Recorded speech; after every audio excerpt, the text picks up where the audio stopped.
Hal ata alal insan hinu minad dahri lam yakun syai'an mazkur. Nah, telah datang kepada manusia satu waktu dari masa yang tidak pernah bisa disebut. Nah, berarti kosong kan? Dari kosong itulah munculnya apa? Hah? Dari kosong itulah munculnya titik tuh. Tiang nur tuh. Maka yang kosong itu disebut namanya hampa. Ya. Gelap. Dari yang gelap, dari yang hampa, dari yang tiada, muncullah titik itu. Itu yang dikatakan minaz-zulumati ilan nur. Dari kosong kepada ada. Dari tiada menjadi wujud. Dari gelap menjadi terang. Itu dia maknanya. Itu hidayah. Ya. Makanya sebenar-benar hidayah itu yang telah mengenal. Yang sebenar-benar petunjuk itu yang sudah mengenal. Mengenal siapa? Mengenal Allah.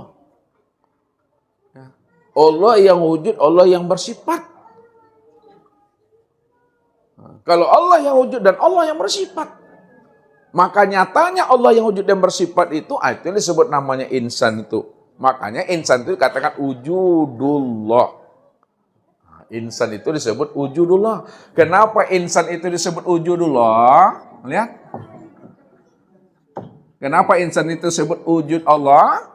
Nyatanya memandang zat, sifat, asma dan af'al. Karena nyatanya zat Allah, sifat Allah, asma Allah dan af'al Allah pada insan, maka disebutlah insan itu wujudullah. Tempat memandang nyatanya zat, sifat, asma dan af'al itu. Disitulah letaknya. Insan itu dikatakan rahasia Tuhan. Ya. Jadi kalau kita ingin mengetahui rahasia Tuhan, kenalilah insan tuh. Insan itulah sebenarnya dirinya tuh. Untuk memandang zat, sifat, asma dan af'alnya itu. Al-insanu siri wa anasiruhu itu situ duduknya. Itu yang Lailatul Qadar tuh. Jadi rupanya Lailatul Qadar bagi orang makrifat. Bagi orang makrifat itu tidak menunggu datangnya bulan suci Ramadan yang setiap tahun itu. Lailatul Qadar itu setiap harinya bagi dirinya. 24 jam sepanjang hidupnya. Itulah orang yang mampu meramadankan dirinya. Itu marhaban ya Allah tuh. Marhaban ya ilahi.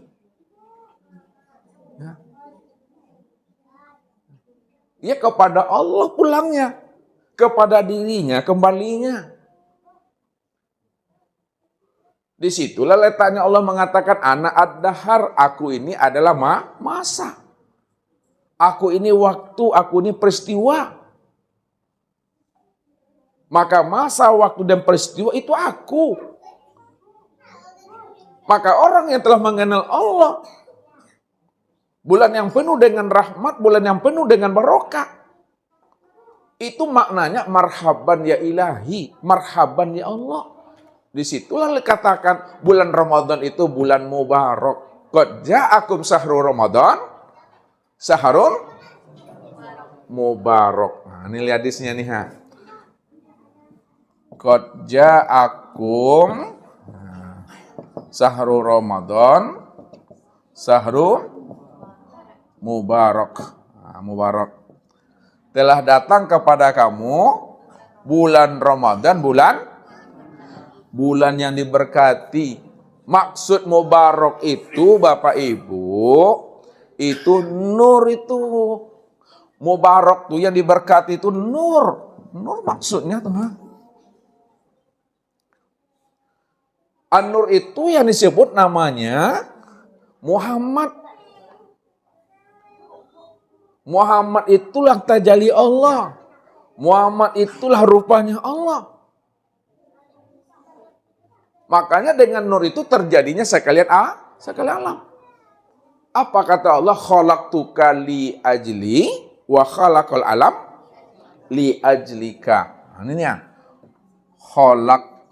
Khalaqtuka li ajli. Li ajli. Wa khalaqal alam li ajlika.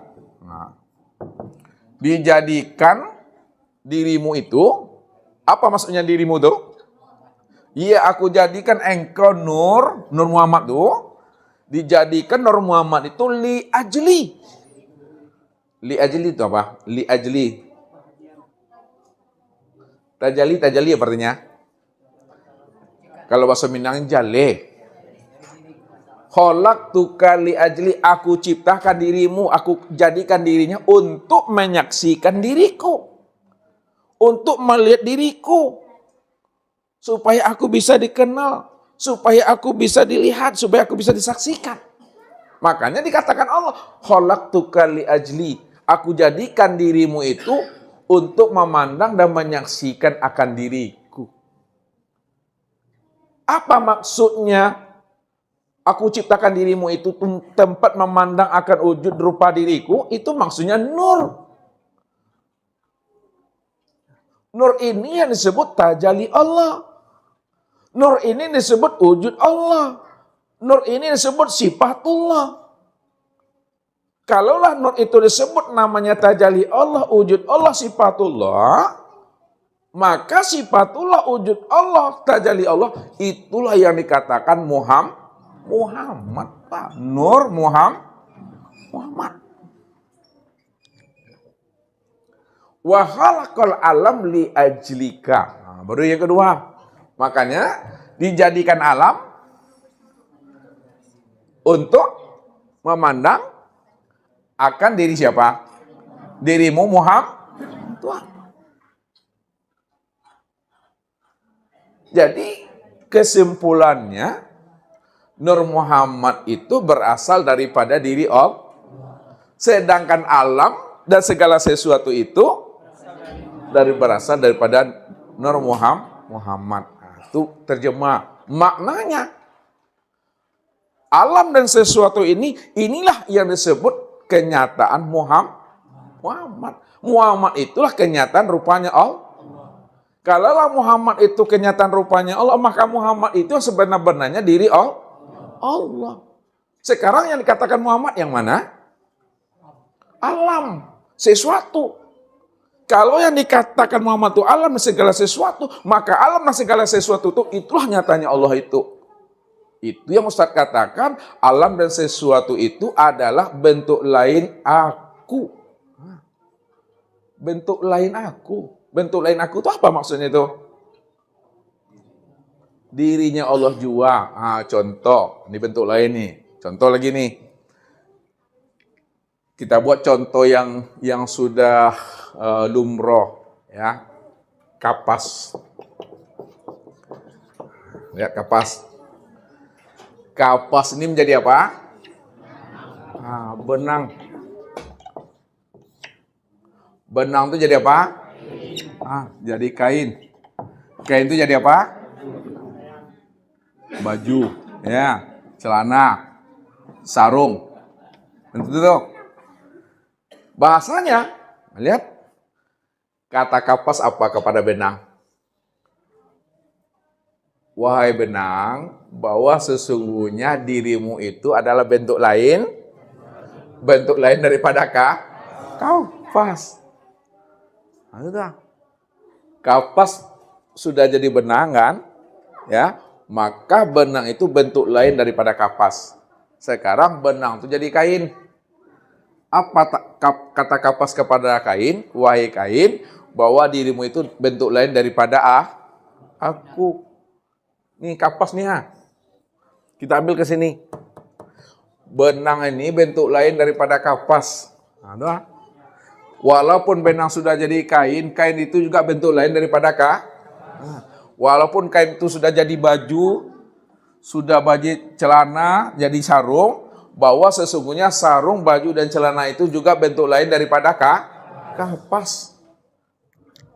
Namun, ini ada pula bahasa namunnya. Lihat cara mengambil, turun ke bawah.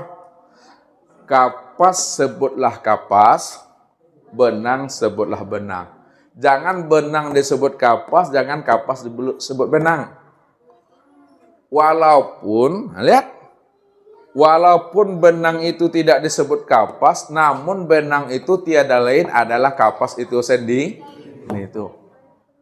Secara pandangan syariat yang nampak itu adalah secara pandang hakikat yang nampak itu kapas. Secara pandangan syariat nampak kain, secara pandang hakikat nampak kapas. Secara pandang syariat nampak baju, celana dan sarung, secara pandang hakikat nampaklah kapas. Itu maknanya bahwa sesungguhnya benang kain, baju, celana dan sarung itu tiada lain adalah bentuk rupa daripada kapas. Jadi ketika Bapak Ibu memandang baju, celana, sarung, ya, yang terpandang apa? Yang terpandang kapas. Siapa yang tak mampu memandang kapas pada benang, pada kain, pada baju, pada celana dan sarung, itu apa namanya, Kelipa? Butuh sange tuh. Dia butuh sange tuh. Ya. Itu maknanya tuh. Sekarang kita bawa kepada contoh yang hakikatnya, yang sebenarnya. Nah, nih. Ya. Kalaulah kain, ya, yang sudah menjadi baju, celana dan sarung, ya, atau benang sudah menjadi kain, kain sudah jadi baju, celana dan sarung, maka benang, kain, baju, celana dan sarung itu apa namanya bagi kapas nih? Apa namanya bagi kapas? Kalau apa namanya? Penyata apa? Penyata. Apa maksud sepenyataannya? Agak jauh rasa semua sana. Ini? Bagian Pak Kelipa apa namanya? Bagian percikan kenyataan daripada kapas. Itu dia. Kenyataan percikan bagian daripada kapas. Atau bentuk rupa kapas. Atau bentuk lain kapas. Nah, sekarang kita bawakan kepada zat dan sifat. Nah, ini Ustaz bawakan kepada zat dan sifat.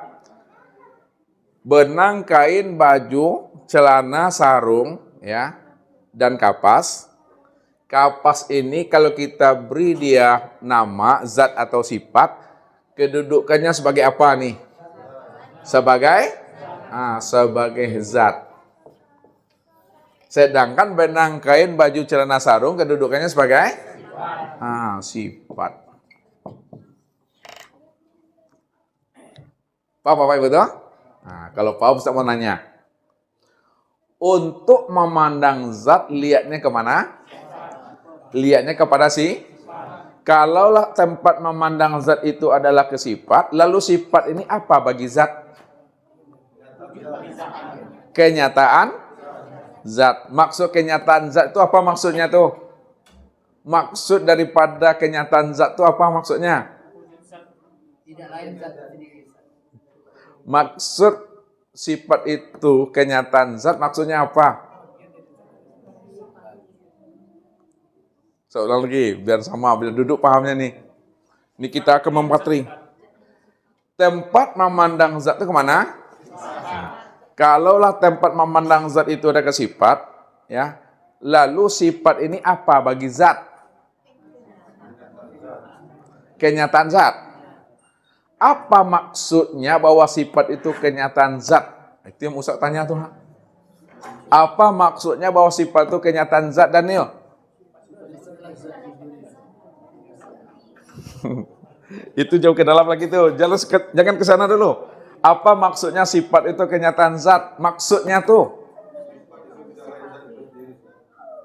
sifat itulah sebenar-benarnya tempat memandang rupanya zat. Ya. Kalaulah sifat itu sebenar-benarnya tempat memandang rupanya zat, kelakuan zat, wujud zat, maka sifat itu sebenar-benarnya zat itu sendiri. Ya, nah, sekarang kita beri nama lagi. Nah, bernama dia tuh. Sifat itu namanya Muhammad. Zat itu namanya Allah. Untuk memandang Allah pandang mana? Kenapa untuk memandang Allah itu memandangnya kepada Muhammad? Abdul? Karena tempat memandang Allah itu pada Muhammad. Iya, itu pertanyaan Ustaz. Ini pertanyaan balik lagi. Pertanyaan. Jangan ngantuk dulu ya. Masih lama lagi sahur. Tempat memandang Allah, memandangnya kemana? Nah, kepada Muhammad tuh, Kenapa tempat memandang Allah itu memandangnya kepada Muhammad? Muhammad itulah rupanya Allah. Muhammad itulah wujudnya Allah. Kalaulah Muhammad itu rupanya Allah, wujudnya Allah, maka siapa sebenarnya Muhammad itu, Pak Jul? Itulah dia, Allah itu sendiri. Sekarang Muhammad yang Bapak Ibu maksud tempat memandang wujud dan rupanya Allah itu, sempurna memandangnya Muhammad itu kemana? Pada insan. Insan itu yang disebut Allah. Insan itu yang Muhammad, Muhammad itulah nyatanya Allah. Sempurna itu dah. Itu maksudnya. Ya, sempurnanya kita memandang Allah itu. Jadi orang yang tidak mampu memandang Allahnya pada Muhammad, padahal Allah itu sudah nyata pada Muhammad, padahal Muhammad itu sebenarnya Allah, tak mampu juga dia. Artinya butuh sangi. Sebana-bana butuh tuh dia tuh. Jadi Allah dengan Muhammad, Muhammad dengan Allah tak boleh dipisah ceraikan. Tak boleh dipisah-pisahkan. Ini manis, ini gula. Ini gula, ini manis. Berpisah ke antara gula dengan manisnya? Enggak berpisah dia. Kalau tidak berpisah, manis itu letaknya di mana? Letaknya itu pada gula.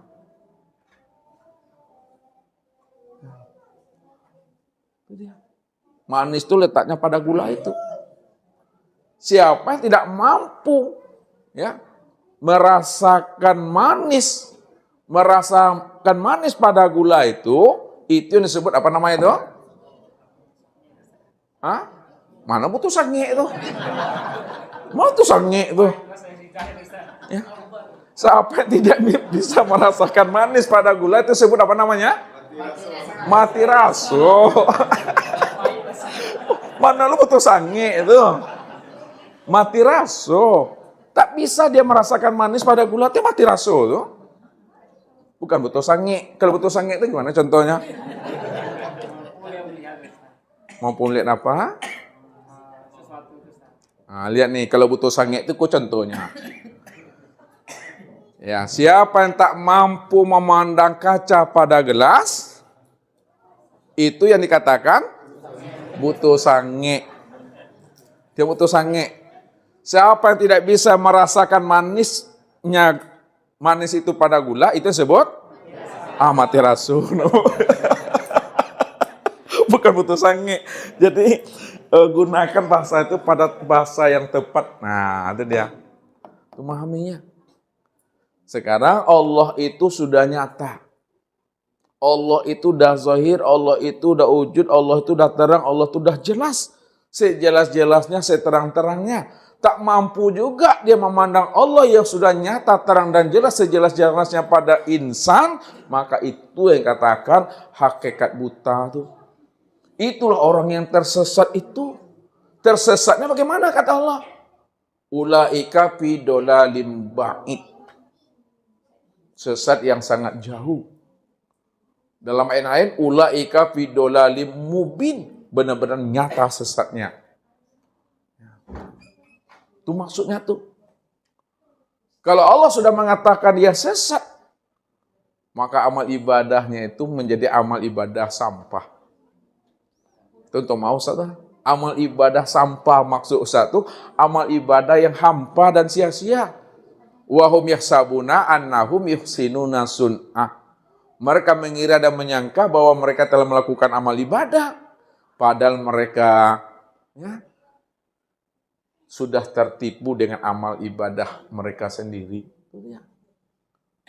Jadi iman itu Bapak Ibu, mengenal Allah itu bukan hanya sebatas iqrarun bil lisan, bukan hanya sekedar tasdiqu bil qalbi, bukan hanya sebatas wal amalu bil arkan. Akan tetapi iman itu mesti pada maqam ru'yatullah. Apa artinya itu? Ru'yatullah? Menyaksikan Allah tuh. Maka siapa beribadah tidak menyaksikan Allah, itu ibadah yang batal itu dah. Jadi bukan hanya terpenuhi syarat dan rukunnya saja. Kalau syarat dan rukun itu kan secara syariat tuh kan. Sebab kalau dia tidak ru'yatillah, tidak ru'aitullah, tidak musyahadah, bagaimana dia akan mengingat? Itu ibadah yang hampa. Maka ini yang diingatkan Nabi itu. Apa kata Nabi dalam hadis ihsan itu? Apa nak kelipah? Hadis ihsan. Tentang ihsan. Ihsan. Apa Pak Jul? Asailah. Apa tuh? Pak Jamal. Kok jauh-jauh datang di Kuntun ada Pak Ihsan ya? Pak Endra, apa hadisnya tuh? Apa Abdul? Wujud kazan bun? Apa nih yarokani? Malu aku. Alhamdulillah. Ini dia. Kali poju yang ada P. Lihat. Anta budallah ka'annaka. Tarahu. Ini dulu. Apa artinya itu? Anta budallah ka'annaka tarahu. Sembahlah olehmu Allah tu ka'annaka tarahu. Kalau terjemahkan seolah-olah kan, makna yang sebenarnya,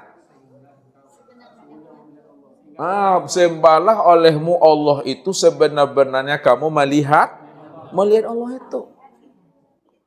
Itu makomnya tuh. Makanya di dalam surah Al-Hijr ayat 99, kalau tidak salah benar tuh. Apa ayatnya tuh Rahmi? Surah Al-Hijr ayat 99, apa ayatnya tuh? Bahwa menyembah Allah itu betul-betul menyaksikan Tuhan. Wa'bud Rabbaka. Tuh dia. Wa'bud Rabbaka hatta ya'tiyakal yakin. Sembahlah Rabbmu yang bernama Allah itu hatta ya'tiyakal yakin, sehingga betul-betul terbit di dalam hatimu itu suatu keyakinan. Kalaulah menyembah Allah itu mesti betul-betul yakin itu terbit di dalam hati. Yang dikatakan yakin itu bagaimana Pak Jul yang dikatakan yakin? Yang dikatakan yakin dulu. Yang dikatakan yakin apa Rahmi? Yang dikatakan yakin itu adalah al-imanu kullu. Yakin itu iman yang sempurna. Kalaulah menyembah Allah itu betul-betul dengan iman yang sempurna kali Pak. Iman yang sempurna itu yang seperti apa Pak Suparjo? Yang menyaksikan Allah. Makanya iman itu al-imanu antu'minu biru'yatil. Iman yang sempurna itu benar-benar kamu sudah menyaksikan Allah. Begitulah ketika ditanyakan kepada orang-orang Aribillah, Ali bin Abi Thalib, Yazid al-Bustami, bagaimana kamu menyembah Tuhan? Apa jawaban mereka? La na'budu rabbana lam yaro. Kami tidak akan sembah Tuhan itu Kalau kami tidak menyaksikannya. Berarti menyembah Tuhan itu mesti menyaksikan dulu. Makanya ketika Bapak Ibu tadi takbiratul ihram, lihat, sebelum Bapak Ibu takbir, sebelum Bapak Ibu mengucapkan Allahu Akbar, sebelum Bapak Ibu mengangkat tangan menyebut lafaz Allahu Akbar, saksikan Allah pada diri lebih dahulu. Lihat dulu Allah itu pada diri sendiri. Sudah terpandang, sudah terlihat, sudah disaksikan Allah. Zatnya, sifatnya, asmanya, af'alnya pada diri ini. Baru nyatakanlah Allah itu Allahu Akbar. Ini belum dipandang Allah lagi. Belum dilihat Allah lagi. Belum disaksikan Allah lagi. Allah angkat Allah Akbar. Jadi kemana Allah tuh di langit? Wah. Jadi Allahu Akbar itu saksikan Allah lebih dahulu. Lihat dulu, pandang Allah itu dulu. Sudah nyata Allah itu senyata-nyatanya. Zatnya, sifatnya, asmanya, af'alnya. Af'alnya itu nyata pada tubuh. Asmanya nyata pada hati. Sifatnya nyata pada ruh. Zatnya nyata pada hasil. Sudah nyata senyata-nyatanya Allah itu. Zat, sifat, asmanya. Serta af'alnya pada insan ini. Baru Allahu Akbar. Contoh. Nah ini contoh nih. Ustadz pergi ke rumah Pak Abdul Qadir. Mau pergi nih, ya. Ustadz belum sampai lagi Pak Abdul Qadir, belum sampai lagi di rumah itu lagi. Apa kata Pak Abdul Qadir? Assalamualaikum Ustadz, masuklah Ustadz. Itu yang pertama. Yang kedua, Ustadz dah sampai di rumah Pak Abdul Qadir. Pak Abdul Qadir dah lihat Ustadz. Assalamualaikum Ustadz, apa kabar Ustadz? Masuklah Ustadz. Pertanyaan Ustadz sama Pak Abdul Qadir, mana yang paling tepat, yang paling pas, yang paling benar? Pak Abdul Qadir mengatakan, Ustadz, Assalamualaikum Ustadz, apa kabar Ustadz? Masuklah Ustadz. Ketika Ustadz belum sampai, atau ketika Ustadz telah sampai? Setelah sampai baru dibilang, Assalamualaikum Ustadz, apa kabar Ustadz? Masuklah Ustadz. Itu maksudnya. Pak Abdul Qadir mempersilahkan Ustadz masuk, apa kabar? Setelah Pak Abdul Qadir melihat. Disaksikan dulu Ustadz nih, silakan masuk Ustadz. Ini Ustadz masih di mobil juga, masuklah Ustadz. Ustadz masih di mobil juga, masuklah Ustadz, apa kabar Ustadz? Benar nggak tuh? Salah Ustaz. Salah tuh dah. Yang benarnya bagaimana Abdul? Kita saksikan dulu Ustaz datang baru kita masuk. Masuk. Ya, saksikan Ustadz dulu, sudah datang Ustadz, masuklah Ustadz, apa kabar Ustadz? Gitu. Takbir tuh begitu. Allah nyatu, Tuhan senyatu-nyatunya.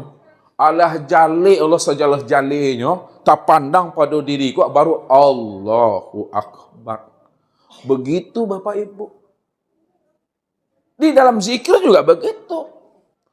La ilaha illallah, la ilaha illallah. Lihat Allah dahulu. Saksikan Allah dahulu.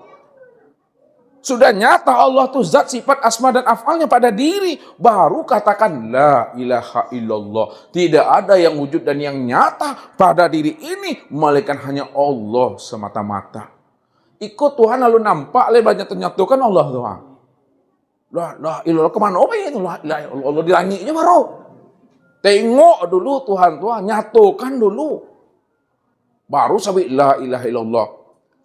Apa bedanya Bapak Ibu? Subhanallah, subhanallah. Subhanallah dia rancak bana baju orangnya. Pandang dulu Allah itu pada dirinya.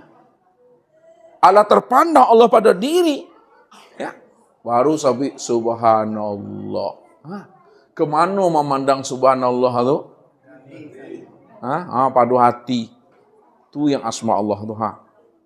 Ketika menyebut alhamdulillah, pada tubuh. Ketika menyebut Allahu Akbar, Tuhan.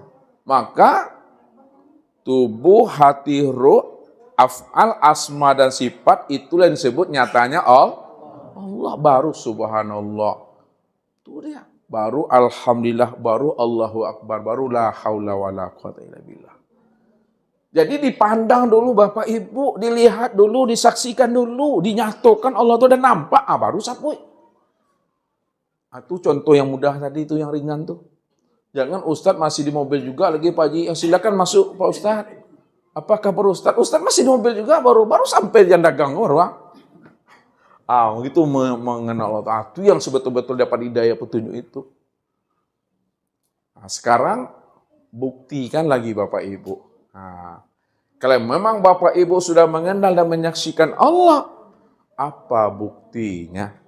Tentu ada bukti. Nah, buktinya itu kelihatan pada iman dan ketakwaannya. Pada iman dan takwanya. Iman dan takwanya itu nampak pada kepatuhannya. Nampak pada amaliyahnya. Nampak sabarnya, nampak ikhlasnya, nampak tawakalnya.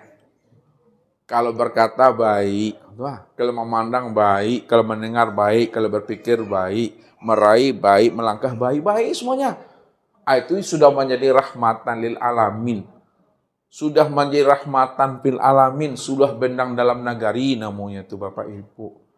Alam jadi pohon gadang nyawa. Alam jadi pohon beringin. Sampai orang istirahat bataduh, ya, kepanean, kehujanan. Artinya apa? Diri Bapak Ibu itu sudah menjadi sumber mata air kehidupan bagi umat ini. Itu rahmatil alamin tuh.